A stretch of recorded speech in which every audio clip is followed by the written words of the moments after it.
Somewhere inside you, right now, there is a version of yourself actively sabotaging your own future. Not through one bad decision, through 10 small, invisible habits of mind you've never once looked at directly. And number 8 is the one almost nobody admits, not even to themselves. Wisdom of the Stoics, ancient philosophy used as a weapon against the modern mind. Marcus Aurelius, Epictetus, Seneca, 3 men who built unbreakable clarity under conditions most of us will never face. We're going to use their thinking today, not admire it. Let's start. Here's the uncomfortable premise. Your future isn't decided by the big moments, the interview, the breakup, the opportunity. It's decided by the 1,000 invisible moments before them. And most of those moments are currently being run by 10 hidden parts of you that you've never examined. This is going to sting? Good. Let's go. Old wooden ships used to sink in perfectly calm water. No storm, no collision, nothing anyone could point to. Investigators would later find the real cause below the waterline: slow rot, invisible from the deck, working in silence for years before the hull finally gave out in an instant. That's the model for this entire video. The parts of you that decide your future aren't the ones you can see in the mirror. They're operating below the waterline. Today, we inspect 10 of them, one at a time. The first hidden part is the narrator who keeps score against you. There's a voice in your head commenting on everything you do, and for most people, that voice is a prosecutor, not a witness. It remembers every failure in detail, replays it with cinematic precision, and forgets every win by morning as if it never happened. Epictetus taught that events themselves never disturb us, only the judgments we silently attach to them. Your narrator isn't reporting truth. It's rendering a verdict, and it has already decided you're guilty of not being enough before you've even opened your eyes for the day. Most people assume this is just personality, just how their mind happens to work. It isn't. It's a habit, built through repetition like any other, which means it can be retrained the same way. But here's what makes this dangerous instead of just annoying. That verdict doesn't stay in your head. It leaks into your choices without you noticing. Because that brings us to the second hidden part. Because the choices it leaks into first are the ones about other people. Hidden part number 2 is the resentment you've never said out loud. Someone disappointed you once, overlooked you, wronged you, and instead of processing it, you buried it. It didn't disappear. It went underground and started steering you. The guardedness with new people, the sarcasm from nowhere, the inability to trust good things when they finally show up. Epictetus said we suffer more in imagination than in reality, and buried resentment is imagination replaying an old wound it thinks is still happening. Here's the part that should actually alarm you. This hidden resentment doesn't just distort your relationships, it quietly rewires what you believe you deserve, and that takes us somewhere darker. Then there's the third one, the ceiling you've built out of what you think you're allowed to have. At some point, life taught you a lesson about how much good is realistic for someone like you, and you accepted it as a fact instead of recognizing it as a wound. Now, whenever something better than that ceiling appears, a job, a relationship, a level of respect, some quiet part of you finds a way to sabotage it back down to size. Seneca warned that nothing is enough for the man who has already decided nothing is possible for him. This isn't laziness. This is a hidden agreement you made years ago that you've never renegotiated. But it gets worse before it gets better. Because that ceiling doesn't just limit what you receive, it limits what you're even willing to attempt. That's the fourth hidden part, the ambition you quietly buried and relabeled as maturity. You wanted something once, really wanted it, and somewhere along the way you told yourself you'd simply outgrown it. But outgrowing a dream and burying it to avoid the risk of failing publicly feel almost identical from the inside. Only one of them is honest. Epictetus rose from slavery to become one of Rome's most respected teachers by insisting our power lives entirely in effort, never in guaranteed outcomes. If fear of failure is the real reason you stopped, that was never wisdom. That was self-protection wearing wisdom's coat. And self-protection, it turns out, has a whole department dedicated to comparing you to everyone who didn't stop. Number 5 is the comparison engine running in the background of your mind at all hours, whether you invite it or not.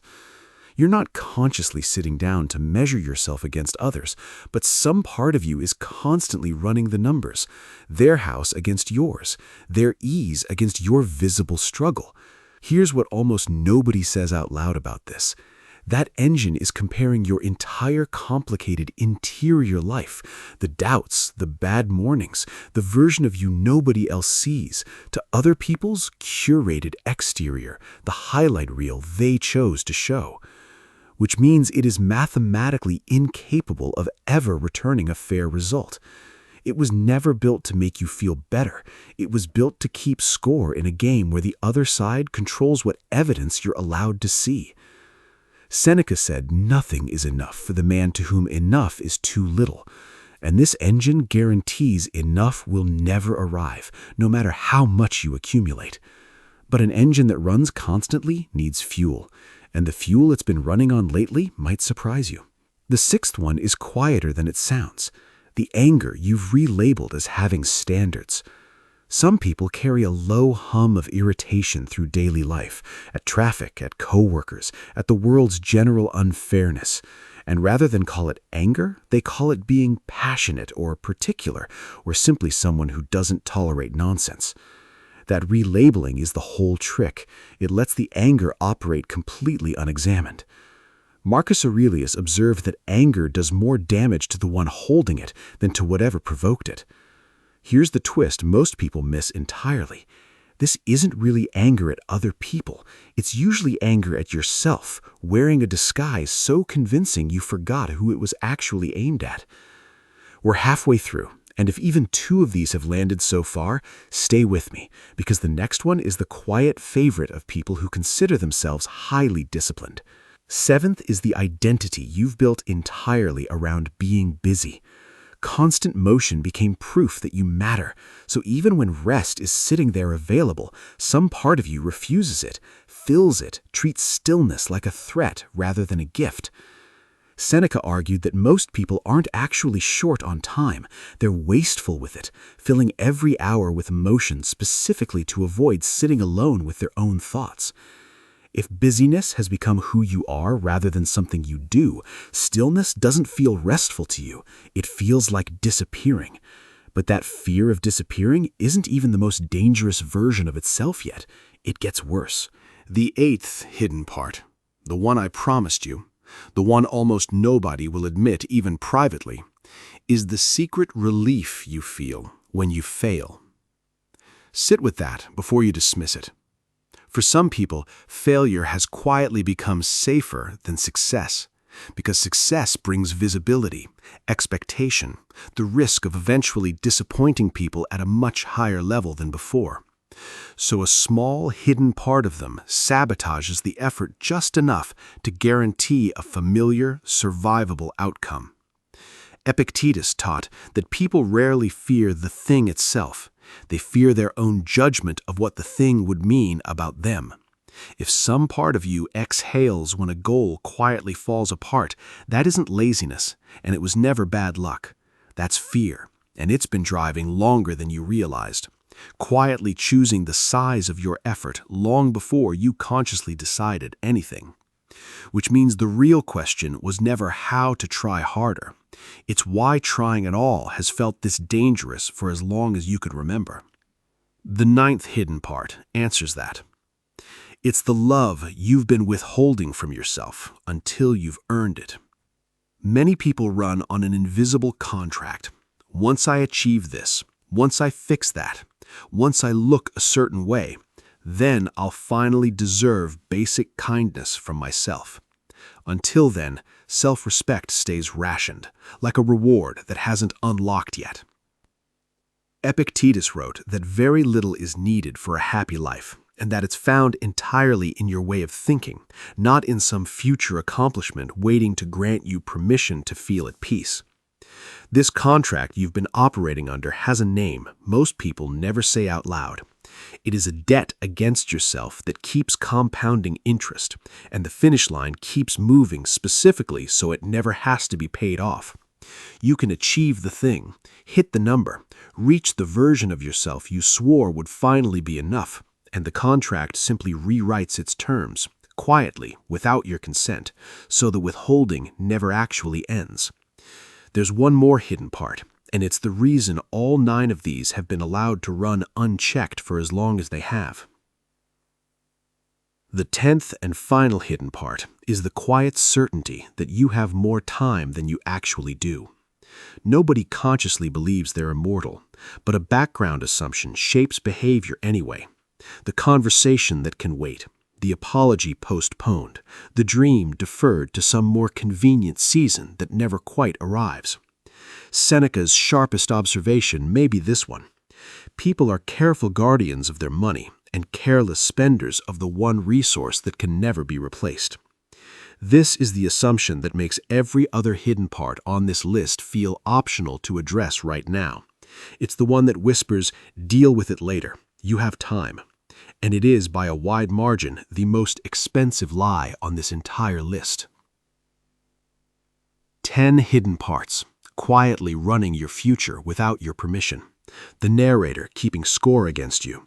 The resentment you never named. The ceiling you agreed to without noticing. Ambition buried and relabeled as maturity. The comparison engine. Anger wearing the mask of standards. Busyness worn as identity. Secret relief in failure. Self-respect withheld until earned.